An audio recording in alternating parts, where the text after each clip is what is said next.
प्यारे बच्चों, आप सभी का स्वागत है तीसरी कक्षा के लर्निंग हिंदी की कक्षा में। तो बच्चों, हम लोग पिछली कक्षा में पढ़ रहे थे आपके रिमझिम पाठ्य पुस्तिका से पाठ 10 क्यूजिमल और कैसे कैस लिया। ठीक है, तो यह क्या है, दो नाम है, क्यूजिमल और कैसे कैस लिया। और दोनों ही जो व्यक्ति है वह बात बात में क्या पूछते हैं, क्यूजिमल पूछता है क्यों क्यों क्यों, और कैसलिया पूछता है कैसे कैसे कैसे। ठीक है, तो हम लोगों ने पिछली कक्षा में पढ़ा था पृष्ठ संख्या 85 और 86। ठीक है, तो आज हम लोग 87 करेंगे।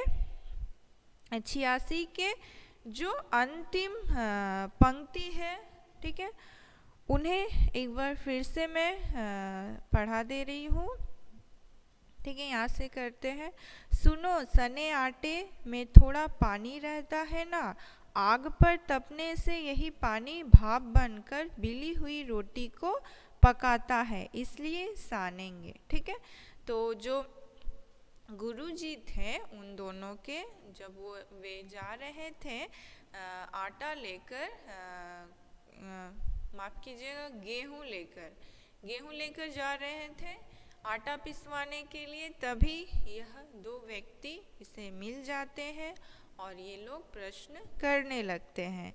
तब गुरुजी कहते हैं कि गेहूँ पिसवाने जा रहा हूँ, फिर पिसवाने कैसे कैसे कैसे, यह प्रश्न कैसलिया पूछता है।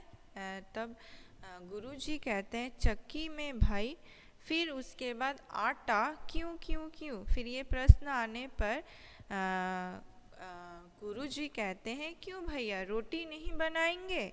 फिर रोटी कैसे कैसे कैसे, अरे आटे को सानेंगे। गुरुजी कहते हैं आटे को पहले तो सानेंगे, पहले तो उन्होंने कहा कि गेहूँ पिसवाएंगे, फिर उससे आटा बनेगा, फिर आटे से रोटी, और रोटी कैसे बनेगी, तो आटे को सानेंगे, बेलेंगे, तवे पर पकाएंगे, आग पर फुलाएंगे। ठीक है, इतने सारे काम करने पड़ेंगे, सानेंगे। फिर से क्यूजिमल प्रश्न करता, सानेंगे क्यों।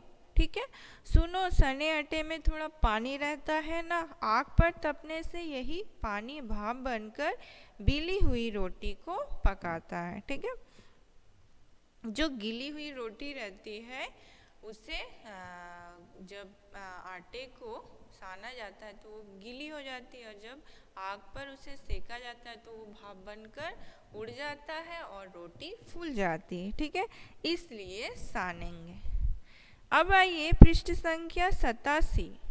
ठीक है, सानेंगे कैसे कैसे कैसे, फिर से सानेंगे कैसे कैसे कैसे, यानी कैसे सानेंगे आटा को। ठीक है, यह प्रश्न किसका है, यह प्रश्न है कैसे कैसलिया का।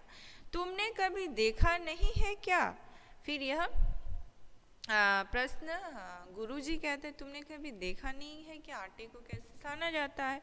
तो परात पर आटा निकालेंगे, चुटकी भर नमक डालेंगे, फिर धीरे धीरे एक हाथ से पानी डालते हुए सानना शुरू करेंगे। फिर गुरुजी उन्हें बताते हैं कि देखिए किस प्रकार से आटे को साना जाता है। परात पर आटा निकालेंगे, परात क्या है कि वस्तु है जिसमें आटा को रख कर उस सानने का काम किया जाता है। तो उस परात पर आटा निकालेंगे, उसमें थोड़ा सा नमक डालेंगे, फिर धीरे धीरे हाथ से पानी डालते हुए, धीरे धीरे पानी डालते हुए हाथ से सानना शुरू करेंगे। पहले पहले सारा आटा बिखरेगा, फिर उसे समेटेंगे और अच्छे से सान लेंगे। मतलब धीरे धीरे करके पानी डालते जाएंगे और धीरे धीरे सारे आटा को इकट्ठा करते जाएंगे, जमा करते जाएंगे। ठीक है, और अच्छे से सान लेंगे, समझे, गुरुजी ने कहा। ठीक है, अच्छा, परात पर क्यों क्यों क्यों, कैसे कैसे कैसे। फिर से वही प्रश्न, परात पर क्यों और कैसे सानेंगे। ठीक है, तो गुरुजी कहते हैं तुम लोगों कि क्यों और कैसे में तो मेरी चक्की ही बंद हो जाएगी। बंद हो जाएगी क्यों क्यों क्यों?